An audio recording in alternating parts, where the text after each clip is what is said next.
Pinay beauty queens na nag-showbiz. Matapos manalo ni Gloria Diaz, pumasok siya sa showbiz at bumida sa madaming mga pelikula. Bago siya naging isang magaling na aktres sa bansa, nirepresenta ni Pilar Pilapil ang Pilipinas noon sa Miss Universe. Pinasok ni Maria Isabel Lopez ang showbiz at nagawa niya ang Working Girls, Isla at Kinatay. Matapos manalo ni Alice Dixon noon, ay nakilala siya sa isang shampoo commercial.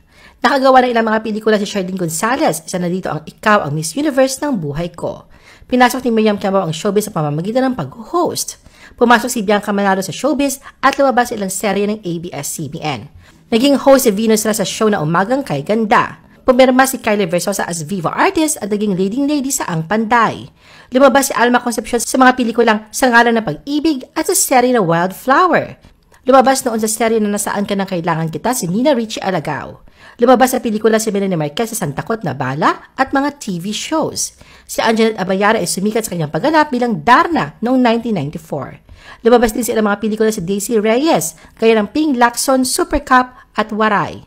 Ang huling pelikula ni Chat Silayan ay sa Star Cinema movie na My First Romance noong 2003.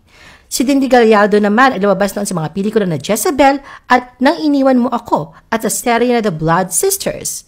Pinasok ni Catriona Gray ang pagiging singer at nag-release na kanyang single na We're in This Together noong 2018.